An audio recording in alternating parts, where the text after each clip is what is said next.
welcome. I had to make sure my microphone was going to work. I had to switch setups. So welcome to Epic Time. It is at noon in some parts of the country, 11 where I'm at, 1 o'clock where home is.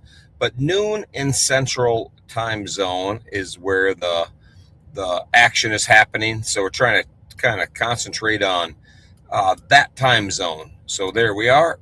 Let's see, we got people coming on. I just have to go on and do my daily routine of sharing this, and then I'll be good.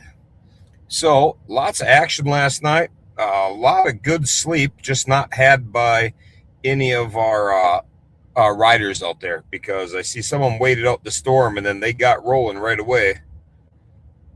Let me share this to some groups, and then we'll be all good.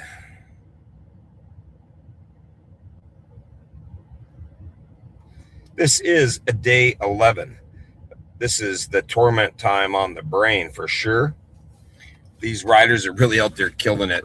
And there are about somewhere in the neighborhood of 100 less riders still on, because there's some of these trackers that obviously are not tracking. Street is not on, Classic Rider. There's a few of these on the outskirts that you just know went home, and they just haven't turned their trackers off yet. So, good morning. Let's see. Yeah, I don't know if there's any pictures, and I tell you what, hitting a bear and a pig are just two animals I don't want to hit, because they are massive and they have a center of gravity that is so low and they're so thick that the impact of that would just not be very welcoming at all. So I don't know if there's any pictures yet. I'll see if I can find those. As you see, I'm in my truck, which is going to be my new office until I get to Woodstock Harley Davidson. And then we'll set up camp there to welcome people as they come in, celebrate a little bit, do our shows from there. But for now, I'm going to be in my truck because I am way over here in the Black Hills, and I need to go to here, and then I need to go to here before I go back to here and get over to here. So it's going to be a little crazy for a little bit of time, but let's check on those leaders and see if they're still leading. It's been a long night. Yesterday Yost was over here and he was kind of sleeping for a while, and I was wondering when he was going to get up and start cranking again. And he did get up and he got cranking, and it was about the time that Pee Wee was getting close to him. So I'm sure that gets you some motivation to go. And, he took off. And those are some roads, and that weather over there is still nasty. West Virginia, Ohio, that whole, area got hammered with rain and wind. So no thanks on that. But Yost is still up. He's still leading it. I got to think that the other group has an advantage now, because they're going to be coming into some farmland, and that farmland equals flat. And wherever there's farms, there's not a lot of, cranking twisty roads. So once they hit that farmlands, the roads run around the fields, or how the fields run. So it's usually long and straight, and, that kind of thing. So, I think you're pretty safe there, and it's much quicker than trying to navigate through the Ohio River Valley that has a lot of twisty, windy roads, and especially, I don't know what kind of damage is going to be down there from all the flooding and everything else, and the winds. There may be trees down. There could be all kinds of issues. So, yeah, I think that's amazing to hit a bear at 70 miles an hour and walk away. If you can hit a bear at 5 miles an hour and walk away, that's pretty good, because that is a stout animal to be drilling. And, there was horror stories of people hitting bear in northern Minnesota as I grew up, and I was a much younger guy riding motorcycles. That was always a fear. But in all the years and all the miles I put on, I've only seen a handful of bear, and I've never really had any kind of close calls with a bear. I had to slow down and take pictures of them in the Yukon and Alaska. And I've seen bear in Minnesota when I have been riding, but nothing, crazy. So, it is what it is. But these leaders here ripping around, they're doing a great job, but keep with it. This is day 11. This is when your brain and your body and possibly your bike really starts to wind down. Like, I know English had some problems yesterday, and he really had to pay. And this is where it really, really hurts. The every part of you. It's like getting punched in the gut when you have a bike problem. If you have a bike problem, you want to have it right out of the gate. Whatever that issue is, a little accident, you got to get the bike fixed, a breakdown, a cable breaks, whatever it is, you want that right away, because then okay, I'm way behind, but my bike broke down. What am I going to do? And you just go. I feel bad for, riders like English who were in first, second, third place, just running super competitive the whole way. And then as you're coming into the final checkpoint before the home stretch, you have a problem. And this is the second time he's had a problem. He had a flat tire he had to deal with. And I think that just sucks, and now here he is. Zoom in on him and see if he's rolling or not. It's yellow, but I'm not sure about this at all. There we go. He's sitting still, and I'm hoping he gets it dialed in and he's good and he can just keep rolling and give it a good finish, But when you're the home stretch, you got one checkpoint to go, and then you're heading to the finish line, to the party, to your friends, your family. And after all that fighting, now you're back there and the leader's up here, and he had been running right here, and it's just a bummer, but that's part of the challenge. And people say, oh, my bike broke down, or I got a flat tire on day 11, or I woulda, or I could have won, would have won, whatever. It's no different than day one. Bubba's bike, who's right here, Michael, his bike broke down. I don't know if somebody's calling me. They don't know I'm doing a show. And we'll stop that. Sorry about that. But Michael is right here, and his bike broke down in Minnesota. So, he's really got his ass beat right out of the gate. But if your bike breaks down, you have a crash, however minor it is, like, it all sucks day one or the end, but it really kicks you at the end. It's just like getting a speeding ticket as you're coming into the finish line. It's like, if you're going to get a speeding ticket, man, give it to me on before the first checkpoint and let me just roll the rest of the way, knowing that I'm not going to be a finisher. So, I can lose that stress and that wear and tear on your mind about trying to do your best. And so I feel bad, but that is part of the challenge. And here we got Dirty Dan and Nancy that are just battling it out. And I do believe that they're going to come in first, come into the finish line first. I don't know that for a fact, but just based on, I know this area, and they're going to be coming into farmland. They're going to get through this river road and, get through St. Louis area. And it just kind of turns into a little more gridded. You see these roads? This is not their route, but this tells you what I'm talking about. See how these roads are grid? That's because it's farmland. These are probably 40-acre fields, and so the roads go around the grid. So you're going to have a bunch of 90-degree corners every few miles, and that's it. So, let's see. Is the tracker still on where the bear hit? I see. I didn't even check. But anyhow, as you see, when you zoom in where Yost was at, you'll see the difference in the terrain. So when you think miles, it's not just miles that they got to go. If you have 1,000 miles to go and you're in farm country, that is much, much easier than, 1,000 miles of this country. You see these roads? There is no easy way around. Every road is windy, twisty around the whole thing. So it's pretty fun to see that.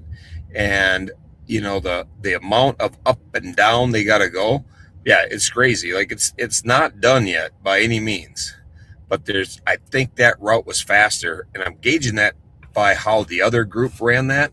When they ran that up and down, it's tough. Let's see. Let's zoom in on them right now, because they don't have any. See it? All this farmland here is going to be fast roads, as long as they stay in a farm, which is all the way down, and northern Alabama is where you're going to get the mountainous again and coming back up.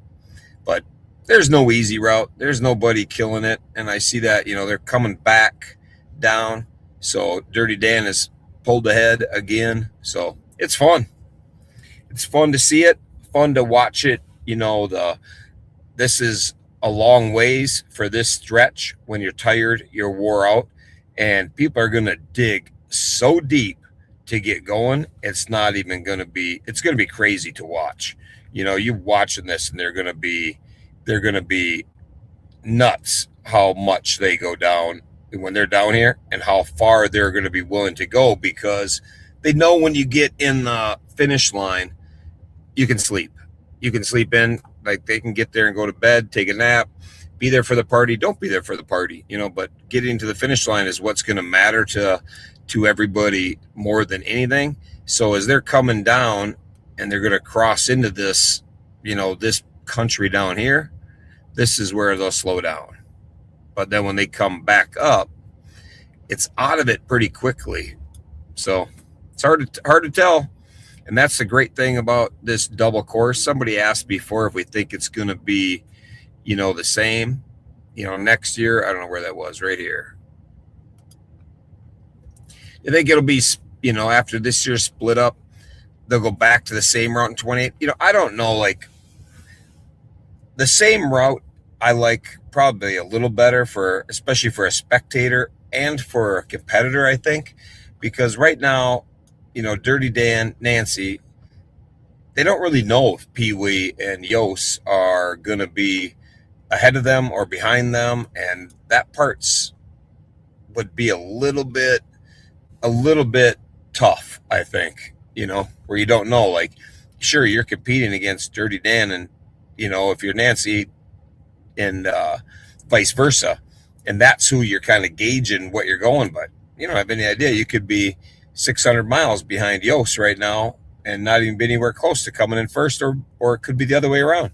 It could be 1, 2, 3, 4, or it could be 1, 2, 3, 4. Like, until they turn and they get to that merge point, that's when I think it's going to make for an exciting finish. I don't know about spectating the whole time. Like right now, I didn't even like it when it went up on a course that went up and then came down next to the other course, where you could zoom out and see two lines. I really wasn't a fan of that, because I like it when the spectators can spectate it. If I had it my way, it would be a big enough loop around here.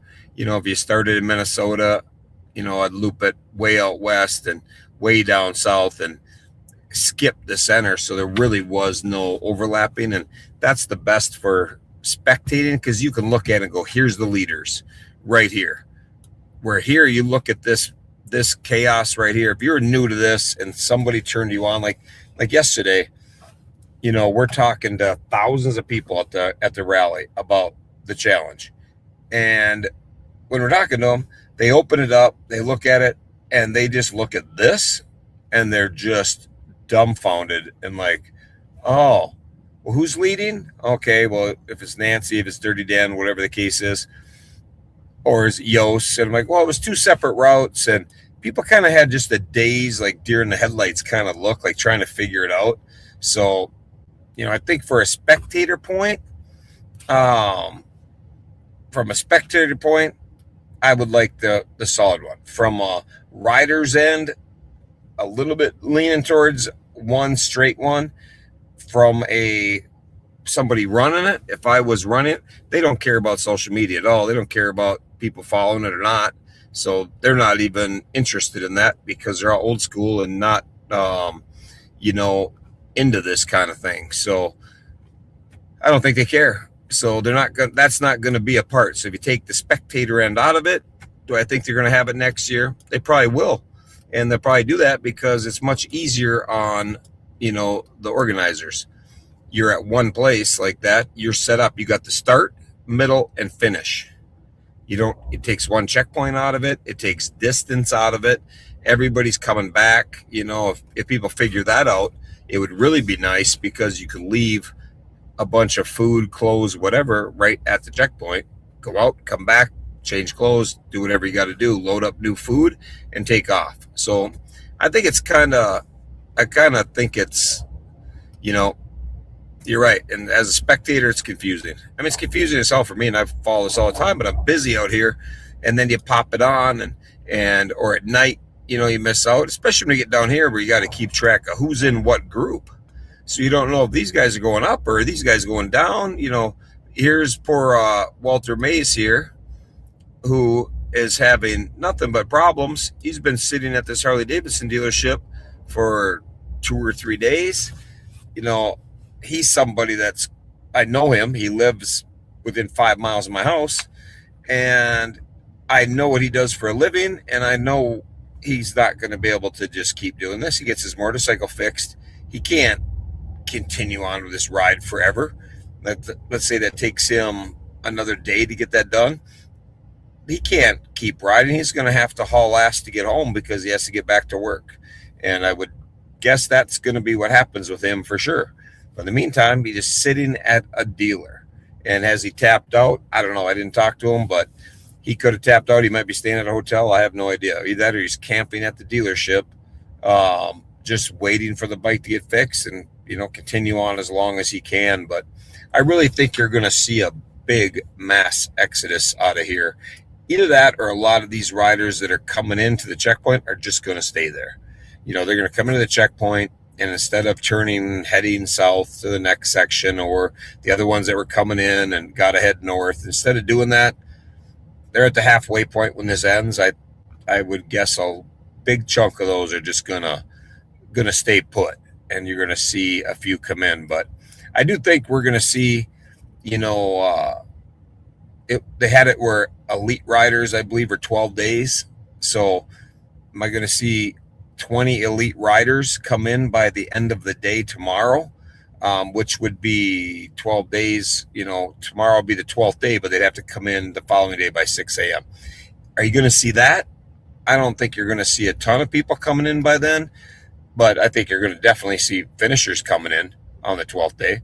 And that's what it was. 2018, they came in on the 11th day of riding. They hadn't hit the 12th full day yet, so different people look at it differently. But if you didn't get to 6 in the morning, you're not done with day 12 yet. So you're still at 11 days, 10 hours, 12 hours, and 46 minutes, where I used to think of that as that was day 12.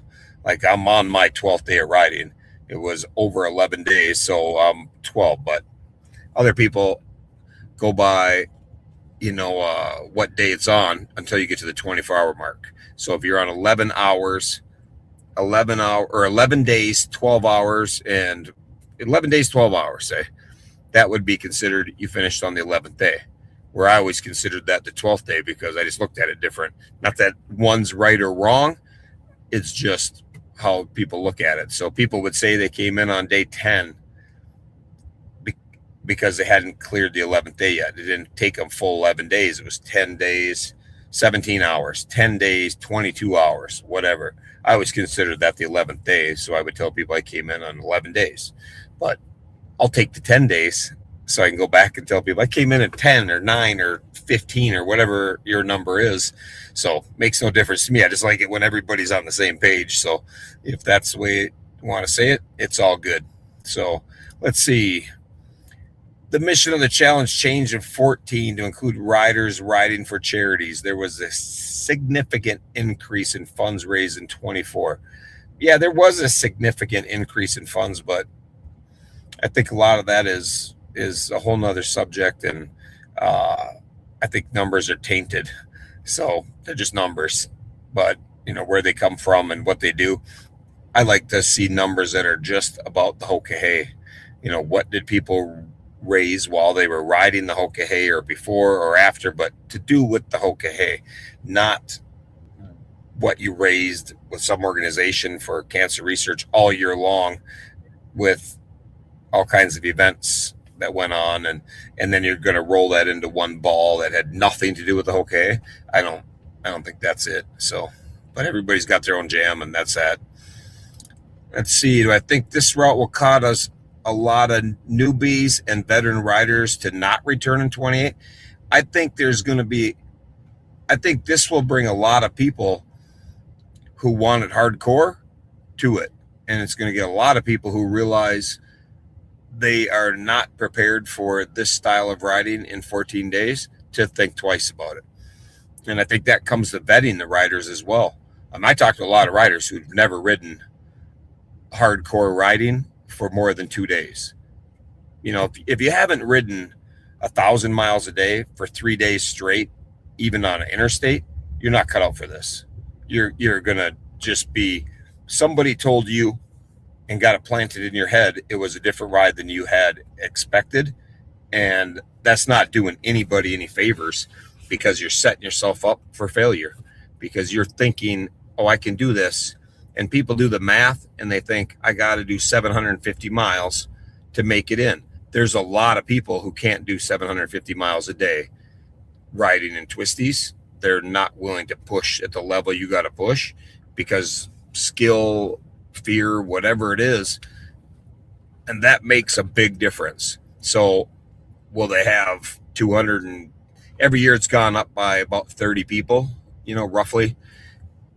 So will it go up by another 30 next year? If it was going to be just like this, I would say no. But does it need to? I don't know, probably not. But I think there'll be 100 people that say, hell yeah, man, I want to do 11,000 miles in 14 days, or I at least want to try to see if I can. And it's just a different take on it is all. But there is millions and millions of people who ride motorcycle. So, I think there'll be a lot. And the veterans, like the older you get, so you can only go back to veterans for so long of the ride. If somebody started this in 2010 and they've done every one, obviously they've aged out a bit, and it's going to be very trying to talk somebody like that into coming in. Nobody's going to look at that and be like, oh man, I did that and let's do it again. There'll be a small percentage that maybe did it in 10 when they were younger, but every year you get older, it gets harder. And with a ride of this extreme push of the mind, the body, and the bike, I mean, this is hardcore. This isn't out west riding. This East Coast is no joke to begin with. And I think a lot of people are finding out what West Virginia, New York, Kentucky, Tennessee, Alabama, Mississippi, they're finding out that there's a lot of tough roads in those areas. They probably had no idea. If somebody had spent a lot of time out west or something like that, they're finding that out. But I do think it's going to be fun to see, and there'll be a lot of these people right here out of the 276. There's going to be a ton of them that say, I ain't never doing that again. And it's very hard because they're not even going to make the halfway point. If you don't make the halfway point by the party, that's a tough go. You're telling yourself that's going to take you over a month to go 11,000 miles. If it takes you 15 days to get to the halfway point, and now you're thinking about, it's going to take me another 15. You're not going to get faster the second half. I can't imagine anybody after 15 days on the road sleeping next to their bike eating shit food is going to all of a sudden on the 16th day turn into Yos. I don't see that happening. So it is intimidating, and it's, what does it say? I'm kind of intimidated, and some of my friends think I'm a hardcore rider. Yeah, you're definitely a hardcore rider. Like, that's it. Everybody on here is a hardcore rider. Like, everybody, and especially everybody's left here. They didn't tap out. They didn't tip over. They didn't crash. They didn't do whatever. They're still out there. So this is a big group of people, and there's not a single soul on there that's not a badass in their hometown. But when you look at this and you have a couple hundred people, 170 left, whatever it is, you scatter them across the country. They are badasses in their town. They're badasses in their county. They're badasses in their state. But now you're here amongst all the badasses come together. And now you add weather. You have to be so well-rounded to win something like this, so well rounded to compete in something like this, to come in the top 20 is amazing, absolutely amazing. And to do that multiple times proves that these people are not a joke. They're not a, I got lucky, my bike ran great, whatever.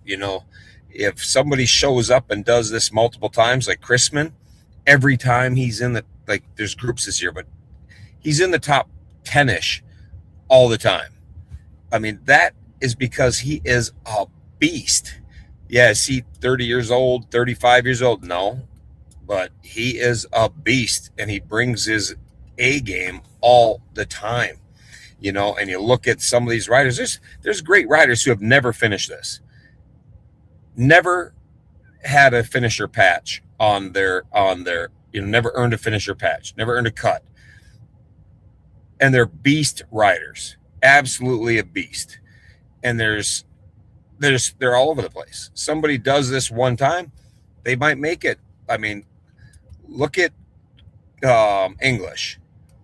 If his bike blows up right here and he's done, he would not be a finisher. He is a finisher already, but if this was his first one, he tore it up and then had some bad luck and whatever that is. And that happens to so many people. So, I mean, it's a no joke ride, and there's a reason why a lot of people continue to do well year after year, and why some of them are like do really well, but they had something happen, then the next year they do really well. You look at Fede.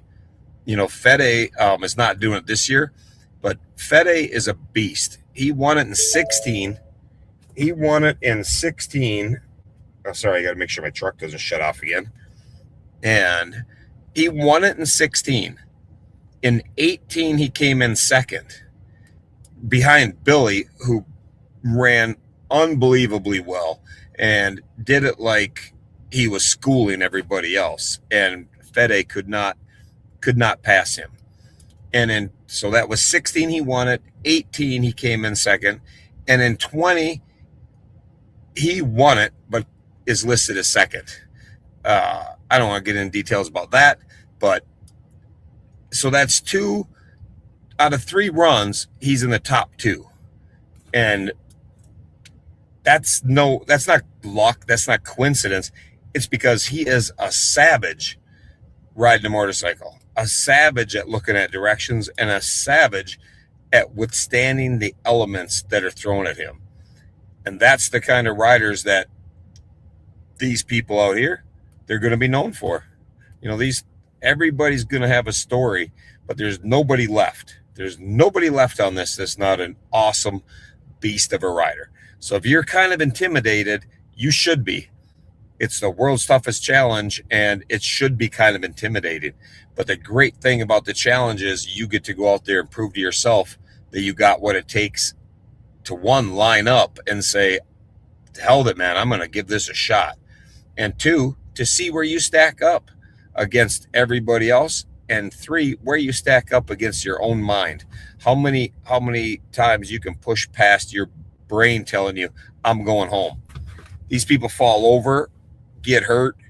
I mean, when I say fall over, bike tips over without an accident. You didn't get hit, you didn't do anything. But there's people that get in accidents. They bandage their bikes up. They do whatever it takes to get to that finish line, and you learn something about yourself. Or are you the type of person that, my bike fell over and I broke my blinker and I caught a cold, and you know what, this is a lot harder than I thought, so I'm gonna, I think I'm gonna go home, call it a day. And there's people out there like that. They were beast riders, but they'd never been put to a test like this. They're a beast rider who go out and get a certificate or 100 certificates of riding 1,000 miles on a route they picked, on a day they picked, and said, you know what? Look at the weather out here in Ohio and through Iowa and all the way up to North Dakota. I'm going to go do a 3,000 mile ride. It looks beautiful for a week. Well, that ain't the okay. And when the okay comes around, Mother Nature says, look, children, I'm in charge here, and you're gonna really get hammered, or you're gonna get whatever. But there's no nice weather that you get all the time. I mean, you going from down here, you think down here, right here, Semino, you think he's having a good time? Like, I don't know. I don't even have to look at a map to see that. Look at the radar. I mean, like, that's just hot. I know it's hot because it's in Texas, and Texas is always hot. My beautiful wife was just asking about Frosty and Value, and there they are. Speaking of hot, we'll zoom in on it. And I did have to laugh because, I know Frosty, they're chilling on the side of the road. You know what that means right now? There's not, well, they could be at the grocery store, I guess. They might be at the grill getting something to eat. But usually when they're on the side of the road in a town, it's because they're not sure if they're supposed to turn on East Creek Road or not. And they're trying to figure it out. But I did laugh, and I sent Frosty a message today that I was kind of picturing her monkey legs about now. So it's day 11 of not shaving her legs. She said, I'm not shaving my legs the whole ride. So I'm guessing she's going to come in looking like a monkey. And if she gets off the bike and starts climbing a tree, don't be overly surprised and cut her a little slack down there. So I think that's going to be kind of funny. Yeah, 102 in Texas today. Let me know how that climb gear is working out for you Yankees, and how dehydrated you're getting. The first thing happens when you get dehydrated, you start getting tired. You start getting foggy, and then you're not really paying attention, and you're slamming caffeine because you're trying to make up for that. So you're like, all right, I gotta get going, and it's because your blood's getting thicker. When you get dehydrated, when you're hydrated, your blood is thin and it's loose, and your heart pumps it around your veins, and everything works great, man. It's to your brain. It's bringing oxygen to your brain quick. When you start getting dehydrated, your blood thickens up. It's not enough water in it. And when it gets thick, it takes longer to get the oxygen to your brain, to your muscles, everything else. So you start slowly going downhill. And that's what's happening to these poor bastards in South Texas. And there's Big Balls Matt, too. I mean, I don't know where he's from, but he seemed like he was up in, I don't know if he grew up as a Yankee, but he definitely lives up there now. So these Yankees are doing pretty good down there. Raindrop is further out in front. We'll check on her in a second. So, yeah, exactly. It's fun to send them. Like I said yesterday, send people a voice thing, send them a quick note, but don't send it a thing. And it's, do I think the whole K committee should do a better job of vetting the riders out to claim to be able to do a challenge like this? You know what? It's super hard because you can only do so much. If you interview somebody and you ask them, are you a hardcore rider? Do you ride a lot? What is your longest ride? Some people are full of shit. They just tell the people, yes, oh yeah, I go on long, hard rides all the time. I really push it. I really push myself. So the vetting process is hard to do. I think people have to be more honest. I think that's a big thing. I mean, it's easy to blame the people and say, the committee, and say, well, poor Junie's got to do a better job of vetting. When people apply and they put down their resume, so to speak, and put, yes, I go on, I've been on 17 2,000-mile trips in the last 2 years. Oh, I went all the way down and around and did this, did that. We ride in the heat. Do you ride any curvy roads? Oh, we rip the tail of the dragon every year. Yeah, you rip the tail of the dragon at 17 miles an hour, and it takes you 3 hours to go, 117 corners. And then you get on the Hokahay and Ridgeway passes you 11 times. Get just Matt lapping people. And so there's just a different level, and people don't realize what that level is because they haven't ever seen it. So it's hard to imagine it, but it's like being at a racetrack. If you've never seen a race car driver, and then you think you're a pretty fast driver, like I think I'm a pretty fast driver in a car. I think I'm pretty damn good.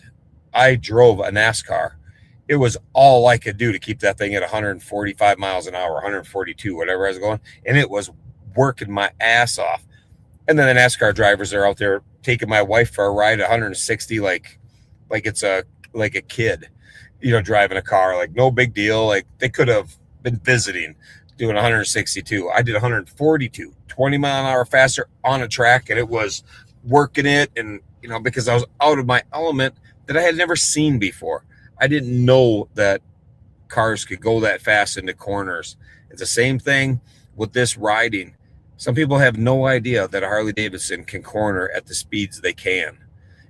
If somebody who thinks they're really good at riding, and they ride with Iceman through the twisties, they're going to be educated very fast that a Harley can go through twisties crazy. And I'm not even talking about some rider who's never been in twisties. You can ask, people who ride all the time.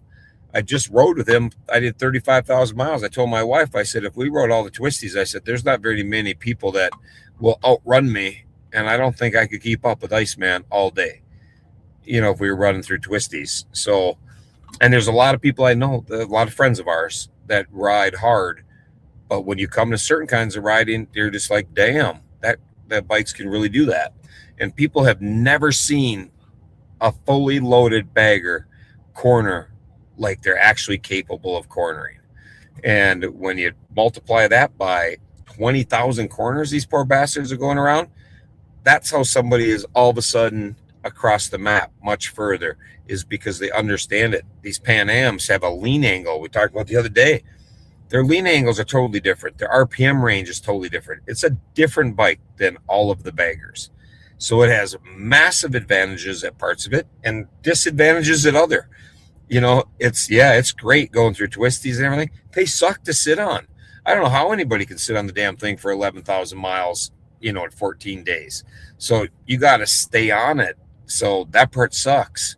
They got a smaller gas tank. Is that a disadvantage? I don't know. They get better gas mileage when you're hammering on them, but they're not hauling as much stuff. That's good and bad.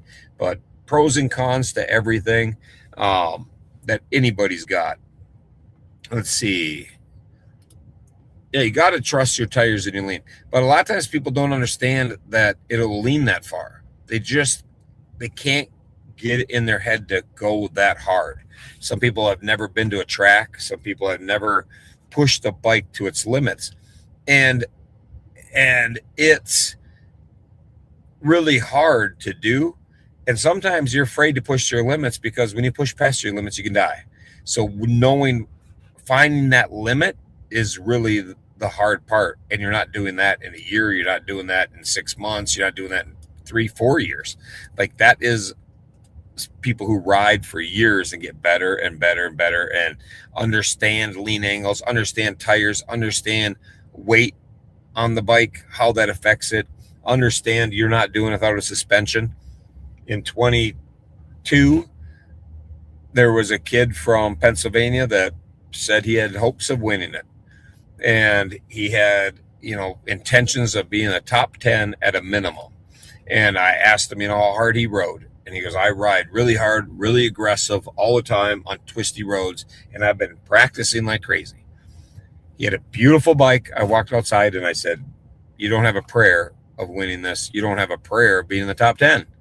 And I said, if I were you, I would go over to Legend Suspension right down the road and get a suspension put on here before you even go. Because if all things were equal, same skill, same bike, his setup was going to be a day behind. Just his setup, his suspension, where his bars were, his bag setup, just his setup alone. If anybody traded bikes with him, he's going to be ahead by a day or behind by a day, depending on what bike he got on. And he didn't believe me. And then we took off. And at the end of the ride, he came in way late, way beyond what he said. And he said, I cannot believe how some of these riders can ride. And he went home. The first thing he did was put a suspension on. And then he told me, damn, I wish I would have done that in the beginning so I could ride like that. So it's like just crazy how you do it. Here's somebody about an African twin. That's just it. Like, an African twin is awesome, but it's not for the long haul. They're not made for this kind of long distance riding. So, we'll see. And English did get a new bike. I wasn't sure what everybody was, what was privy. I didn't look at his Facebook. I didn't look at anybody's Facebook at all. So I wanted to let things get out. I'm not here trying to do this show to break news, to be like the first person to talk about something like, ooh, this is big news. I don't care about that at all, man. I'm trying to explain the rally, focus on some of our riders who are riding for Mile Monsters, push why they're riding, our kids, and charitable riding in general. And now I'm thinking about one thing and typing another. So I wanted to check on Raindrop where she's at. So I don't care if somebody gets a speeding ticket and they don't talk about it publicly. I'm not bringing it up. If somebody got DQ'd for going over 100 miles an hour, that's their business. And I'm not digging. I'm not a investigative reporter trying to get the scoop, so to speak, to tell somebody about it, because I don't care. Yeah. And once he posts about it, man, I am down talking about it. But before that, I don't care. If somebody got banged up if somebody got kicked off for doing 100 miles an hour, that's between Beth and them. That's it. Like, it's none of my business as far as I'm concerned. If they want to talk about it, then certainly I'll share it for sure. But until they do, until I see it or somebody shares it or whatever, then, just kind of it's their business. That's a really beautiful place. Look at that. She just crossed a lake. Nice bridge. I guarantee you she was looking right, checking it all out. She's doing really good. I mean, she's in Louisiana, so that sucks. But other than that, she's doing great. Here's my Teeter and Roadrunner. They've been together, and I'm pretty sure they're a legit couple now, because they're in the deep south, and I think they have a rule: if you're together for 3 to 5 days without separation, then it's legally binding. So I think Roadrunner is gonna. One of these guys is probably going to lose half their shit when they get to Woodstock and they have to separate. So I don't know how they're going to split things up. Both their bikes are going to be beat to hell, so they might just call it a wash. I don't know how they're going to do it, but it's all good. Let's see. Here's my wife. I got to catch her name. Hey, easy, honey. The riding on the back of my motorcycle is nothing but joy and peacefulness. It's almost like you're a butterfly just floating in a nice breeze, looking for another flower, just to enjoy some time on. I don't think anybody's ever been on the back of my bike has ever been remotely terrified, so at least that's how I look at it. All right. Anybody got anybody they want to hit up, check on? Because I'm going to go in pretty quick, because I have to get tires on a trailer.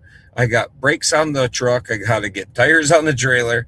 And then I got to get to Minnesota and get tires on my truck before I get to Illinois to get all this stuff wrapped up. So it's a lot of fun watching this. And I tell you what, the next couple days is really going to tell a whole bunch of how it is. Well, Twister had just been in an accident when she got on my bike, so she was shook up from the accident. Riding on mine was peaceful. I think she was pretty good. She might have had a head injury too. She hurt her knee and she probably hit her head. So, and look at the goat takes naps when he rides with me. So sleeps half the day away. I think he's doing all right. 1175. Pat, where you at? He's in the desert. Look how brown it is. I love when they have pictures that aren't, that might be taken yesterday. I have no idea, but I was thinking it was just an old picture, but there is some green around there. So you can tell who has irrigation and who doesn't. Look at that. Pat he's right by Ronimo. That's one of our riders. Ronimo's coming up right behind him. And there they are. Oh, that looks just awful. Absolutely awful. And Ronimo, he's half goofy too, man. He's in Texas. He's from Texas. He'll be down there full climb gear sitting around. He literally sat on the side of the road wearing his climb gear, waiting for me to pass by one time. And I thought, look at that crazy dude sitting there with his gear on. And all of a sudden he takes off and comes after us. I was like, thought that was nuts. But yeah, this is all just hell. I mean, this is an awful place. Gavin lives down here, and it's like Gavin lives here. I think the devil himself lives right in this area, this region through here. Actually, all through there. So they're not quite down there, and that's it. That's awesome. Your hometown, so you're not living there, so you don't get to go say hi. But this is the area. I mean, sometimes I wish they had live cams, like when you watch, when you watch the racers, how they have a camera on them, and you can like, boom, click on that guy and watch something. It'd be kind of fun when it evolves to that. 20 years from now, they'll be slapping cameras on and be like, let's go to rider number 1129. You'll see right what they're doing, how fast they're going, and, what they're seeing in real time. And people laugh and say, it'll come, but that's coming. I bet you the next 10 years, these trackers will be, boom, you stick them on there and it's got a camera, a tracker, sending back real-time information. You be able to watch somebody, and that'll really suck, because then you're going to see that and be, oh, look, he didn't stop at a stop sign. Oh, look, that light was red, and he did the old trick of turning right and then make a U-turn on the other road and get through the intersection. So kind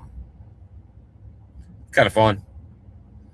So that's somebody's hometown. I didn't even see who that was. So that's kind of fun. Let's see where Ridgeway is. I saw him earlier, but I don't know where he was. Brian, where are you at? Oops. I guess I'll zoom out. He's riding with another rider, or passing him, or riding with him. I would say riding with him at this point of the game. That looks like the Trace. Yep, the Natchez Trace. So right now, Ridgeway's got beautiful scenery. Everything is nice, just a really nice road. But right now, all he's thinking about is, shit, this speed limit is 50 miles an hour on a federal road. So when you get pulled over, they're generally not very nice. That is a parkway. That means when you get pulled over, they always come up a little bit angry. And you could ask Gavin about that, because we got pulled over on the Blue Ridge Parkway for passing a simple little box truck. But Gavin was learning the art of gab and got us out of that in no time at all. And the benefit to having a kid with you on a ride that you're taking him out and showing him is, you are taking him to see the world, because he has DMD. So the minute you get pulled over, it's like, now, Gab, you got to play this up, man. Like, we're counting on you for some sympathy here and no tickets. So as soon as we get a ticket, I'm like, they're all pissed off. And I'm like, have you met our boy Gavin? We're out here taking him for a ride around the country because he has DMD. Do you know what DMD is? And then we educate him on DMD. And then at the end of it, there's nobody that can find the heart to give us a ticket when we're doing something like that. So we kind of get a free pass with our boy Gavin. So, we kind of ratchet it up a little bit, maybe pass a little more aggressively than we might otherwise. And Gavin, he's a great actor. I tell you what, man, like, he should have got an Academy Award for his performance after the box truck incident where, the guy, evidently when somebody waves it like this, they're not saying hi. He was waving. I thought he was waving us by. That was our story. And we stuck to it, and Gavin sold it, and it was awesome. So, looks like this is the problem right here with the Parkway. These guys probably need gas or something. I don't think they got off the Parkway there, unless they're getting off it there. Nope, I didn't think that was where they got off. But they might need gas. They might need food, whatever it is. And that's the problem with the Trace, is you got to get off to do whatever you got to do. So that's that. Yeah, the goat's journey. There's a reason you're the goat. That's it, dude, man. Like, we made a movie with them and took them just around the country. And we were counting on him to do it. And we were pretty happy. Yeah, you got nailed on the Parkway last year. Yeah, they don't play around on that, man. The Blue Ridge Parkway, the Trace, anything that has Parkway, like generally, like, nah, they don't really like it. So whatever. Yeah, that's what I mean. Like, there you go. Like, the helmets have the camera built into it. Like, it's coming. There's going to be a time that, if you're an event, they're just going to stick something on it. I'll be done with all events then. I don't want a camera on the front of mine tracing everything I do. That's just awful. So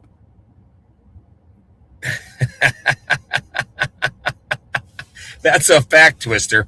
You did get sober. Riot spent a few years being pretty rowdy on a bike and everything else. And Amy was on the back for some pretty rough miles. Some of them were on a hardtail. So when my wife says it's terrifying, sometimes it might be, but trying to be better. I don't know. I don't know if I am doing a very good job at it, but at least the effort's there. So anyhow, I got to get out of here. I am not out of Sturgis yet. I'm out of Sturgis. I'm in Rapid City, but now I have to stop and buy a couple things, and then I got to go get some tires and one thing after another, and then I got to get going. So that's awesome.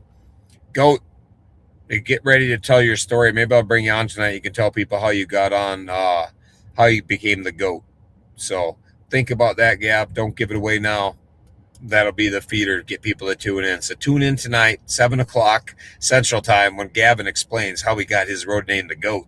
And then we can also let him tell a few tales of some rides. So, Gavin, if you're around tonight, let me know. If you're not around, then let me know that too.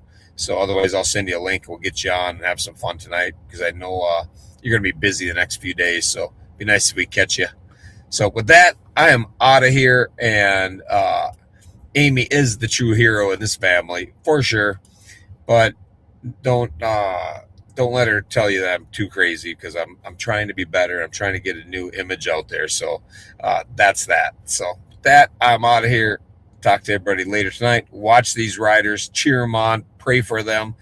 Keep the riders, our heroes, and everybody in thoughts and prayers, and get them to that finish line and get these kids excited about the ride.